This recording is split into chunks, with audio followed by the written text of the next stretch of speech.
Opa! Fala galera, como é que vocês estão? Meu nome é Jordan William e eu espero que vocês estejam maravilhosamente bens. E gente, hoje o nosso vídeo será bem melancólico. E o motivo dele ser assim é porque nesse vídeo o assunto dele se trata das 7 mortes mais tristes que aconteceram em Berserk. Então, se você quiser chorar, fique comigo até o final desse vídeo, pois ele será bem triste. Ah, e se você não chorar, por favor, deixe aí nos comentários que você é um cara de pedra. Mas enfim, deixando de enrolação e já começando aqui a nossa bagaça, a primeira morte que eu gostaria de citar aqui nesse vídeo é a da personagem Rossini. Rossini era uma apóstola com características de inseto, a qual era a principal antagonista no arco das Crianças Perdidas. A personagem rendeu uma luta épica contra Guts. No final do arco, depois de levar um golpe fatal do nosso protagonista, Rossini acaba voltando à sua forma habitual sem o braço esquerdo. Nesse momento, a jovem começa a se lembrar de como se tornou uma apóstola e implora silenciosamente pelo perdão de seus pais. Nesses seus momentos finais, ela começa a delirar e a voar uma última vez para voltar para os seus pais. Poucos minutos depois de deixar o vale enevoado, Rossini despenca em direção a uma colina e morre lembrando-se dos bons momentos que passou com a sua mãe e seu pai. A personagem, mesmo sendo uma apóstola e ter feito várias atrocidades ao longo da série, ela era apenas uma criança, em sua essência, que queria ter tido uma vida normal, ao lado de quem ela ama. Na minha visão, no mangá, ela foi uma pessoa que teve vários momentos de fraqueza e insegurança, e sem outra saída jogou fora toda a sua humanidade para conseguir continuar viva. Enfim, só lamento. Continuando nossa lista, outra personagem que eu gostaria de citar aqui e que sua morte foi bem triste foi a pobre da Flora. Flora era uma poderosa maga e mentora da nossa amada bruxinha Shirk, a qual ensinou e introduziu a maga na arte da magia. Flora era uma pessoa realmente maravilhosa e gentil, aonde adorava ajudar os necessitados, mesmo que não os conhecesse. Em certo ponto da história, no pântano a qual fica a casa da personagem, o local é invadido por vários apóstolos, incluindo Nosferatu Zod e Grumbeld, todos, claro, ao mano de Griffith. Eles estavam lá para ceifar a vida da Flora. Dessa forma então, eles ateiam fogo na casa da personagem, o que acaba por fazer com que ela fique encurralada em meio às chamas. Em seus momentos finais, Flora assume uma forma espiritual e cria uma enorme parede de fogo para afastar Grumbeld e os outros apóstolos, o que permitiu que Guts e o resto do grupo que estavam lá conseguissem escapar. Shirk, ao ver tudo isso, fica simplesmente arrasada. Porém, antes de partir, Flora conforta sua aluna por meio de transferência de pensamentos. Ela garante à jovem que, em sua longa vida, os momentos passados com ela foram os mais serenos. Meus amigos, o que falar dessa cena? Simplesmente um final digno a uma pessoa maravilhosa, a qual fez a coisa que mais amava até em seu leito de morte, que era ajudar os necessitados. A morte da Flora com certeza foi uma das mais tristes que aconteceram em todo o mangá. Assim, nós leitores no caso não sentimos tanta tristeza, pois a gente não tinha tanto afeto com a personagem. Mas quando nós vimos a reação da Shirk lá na praia, conversando com o Guts, toda triste pela morte da sua mestra, ali conseguimos sentir um pouquinho da tristeza da morte da Flora. Então, por esse motivo e também dela ter sido bem marcante na série, que eu decidi colocar ela nessa lista. No entanto, deixando ela de lado e partindo agora para a próxima morte, temos, infelizmente meus amigos, o fim trágico da Shizu. Shizu, para quem não se lembra, era a mãe adotiva de Guts, que achou o pequeno menino ainda recém-nascido em um cadáver. Ela também fazia parte do grupo de mercenários de Gambino.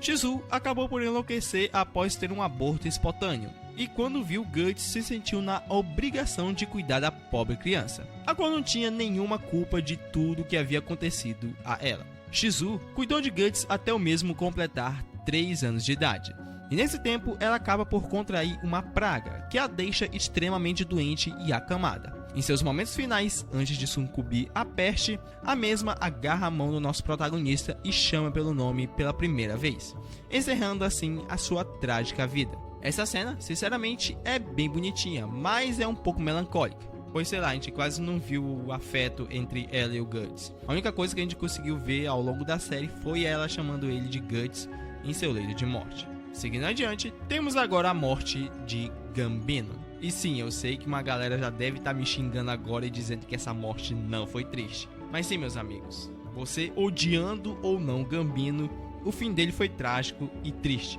Pois assim, apesar de ele ter feito muita coisa errada com o Guts, ter vendido ele pro Donovan para o cara abusar ele, ter educado mal o moleque, ter ensinado só ele a lutar e não ter ensinado ele nada assim de bom, a morte dele, no final das contas, foi um pouco triste, apesar de prazerosa. Porque tipo assim, mesmo o personagem ter feito isso tudo com o Guts, o nosso protagonista ainda sentiu um amor por ele, ainda gostava dele. O Guts mesmo se sentiu muito culpado por ter matado seu pai adotivo. Assim, o Gambino sim merecia aquela espadada que o moleque deu. Mas a reação do Guts depois de ele ter feito isso, o trauma que ele ficou pelo resto da vida por ter feito esse ato, foi o que deixou essa morte meio triste. Eu particularmente odeio o Gambino com todas as forças da minha alma, mas eu não posso negar que essa morte afetou bastante o nosso protagonista. E por ela ter feito isso, ela se encaixa perfeitamente para ser enquadrada como uma das mortes mais tristes de Berserk. Enfim, meus amigos, só lamento de novo. Continuando nosso vídeo, chegando agora no nosso top 3, temos a morte do pobre Adonis, que aliás já foi comentado mais 2 vezes aqui no canal. Enfim, vamos comentar de novo sobre esse garoto. Adonis, como vocês já bem sabem, era uma criança tímida, filho do General Julius, inimigo mortal de Griffith. Ele era um menino tímido e que sofria diversos abusos de seu pai, que o treinava de forma brutal e dolorosa. Graças às diferenças e inimizade entre Griffith e Julius, Guts é enviado pelo Falcão Branco para eliminar Julius, a fim que Griffith continuasse com seus planos. Dessa forma, o nosso protagonista se infiltra na mansão e acaba por conseguir entrar no quarto de Julius. Após uma curta batalha, o jovem Gustavo o mata de forma rápida.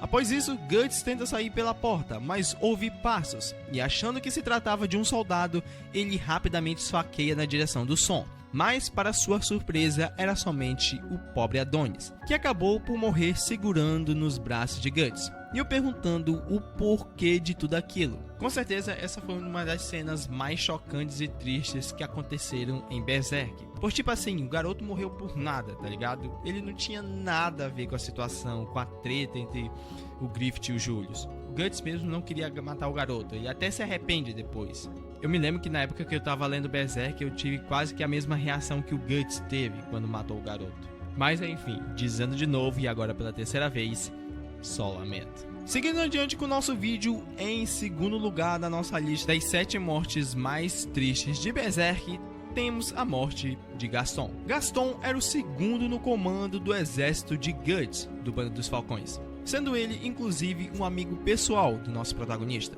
nutrindo do personagem um lindo respeito e carinho pelo espadachim negro. Realmente uma relação divertida e desenvolvida, mas como a vida não é só felicidade, nosso amigo Gaston teve uma morte bem cruel e bastante triste. Ela aconteceu após Griffith ter roubado a carroça e caído no rio, e ter dado início aos eventos do eclipse. Gaston, como também estava presente com os outros membros do Bando do Falcão, acabou sendo teleportado para a dimensão obscura e sombria do eclipse. Além de ver seus amados companheiros sendo massacrados e despedaçados um a um pelos apóstolos, ele também viu seu líder o trair e começar toda essa carnificina. Então, Gaston dá tudo de si para tentar salvar seus amigos e também a sua própria pele de ser morto pelas criaturas infernais. Todavia, após uma luta contra vários monstros, Gaston acaba tendo sua cabeça invadida por um apóstolo. Em uma cena brutal, sua cabeça é explodida de dentro para fora, o matando instantaneamente. E para fechar, com chave de ouro, Guts ainda observa tudo e vê seu amado e querido amigo, a qual teve ótimos momentos, sendo destroçado na sua frente sem chance nenhuma de o salvar. E assim morre Gaston, nos braços do protagonista de uma forma terrivelmente cruel. Aliás, se você quiser ver um vídeo onde eu conto sobre as 5 mortes mais brutais que aconteceram em Berserk, que aliás o Gaston está dentre essas mortes, confere aí no card que o vídeo estará lá. Mas enfim, meus amigos, não chorem ainda, pois ainda falta uma morte a ser citada, que é sem dúvidas, pelo menos na minha opinião, entre todas essas aqui que eu citei, a morte mais triste de Berserk, que é a do nosso querido e amado personagem Judeu. Amado só por alguns, tem gente que odeia ele, enfim, não entendo o ser humano. Judeu também era um dos membros do Bando do Falcão, precisamente um dos primeiros a entrar. e um dos que mais nutria respeito e admiração pelo carisma do nosso odiado Falcão Branco. Judeu era uma pessoa descontraída, com uma personalidade amigável e gentil. Também era uma pessoa extremamente respeitosa e honrada, lutando até o fim sobre a bandeira do seu bando, mesmo após a invalidação de seu líder, simplesmente o homem de honra. Como Gaston, ele presenciou todos os acontecimentos e também foi teleportado para a dimensão distorcida do Eclipse. E lá ele acaba por ficar junto com Casca, com o objetivo de defendê-la a todo custo. Então, o mesmo sobe um cavalo, que também havia sido teleportado para a dimensão, e junto com a sua capitã, tentam fugir ou alguma saída do Eclipse, o que era praticamente impossível, coitados. Após eles cortarem vários monstros e também terem visto várias mortes sangrentas, um apóstolo consegue se aproximar deles e tenta comer Casca, mas Judeu acaba por protegê-la e infelizmente tem seu braço arrancado no momento. Nessa hora, ele cai do cavalo e outro monstro armado com um chicote encontra os dois. Para proteger Casca, novamente Judeu é ferido mortalmente, e quando a sua capitã começa a chorar vendo toda a situação, ele a repreende e fala para ela seguir em frente, sem arrependimentos, e que ele adorou servir o bando do Falcão, ou seja, ele estava se despedindo nessa hora. Basicamente, numa cena triste e também bastante melancólica, Judeu acaba por morrer após Casca ter fugido. E, infelizmente, por ele ter morrido dessa maneira, o personagem não consegue declarar o seu amor para a jovem. Porém, na minha opinião, mesmo que ele fizesse isso, ele ia levar um fora da casca, pois ela já estava afim do Guts. Enfim, teorias. Porém, agora eu quero ouvir a sua. Você acha que o Judeu tinha alguma chance com a Casca em algum momento da série? Deixe aí nos comentários. Pois é, galera, esse é o nosso vídeo. Eu não sei se você chorou, eu particularmente não. Já vou avisando, eu sou de pedra, eu não chorei em nenhuma dessas mortes. Se tiver alguém assim como eu quero saber. Sem mais delongas, eu, Jordan William, vou ficando por aqui e eu espero que vocês nunca usem drogas. E até o próximo vídeo. Fui!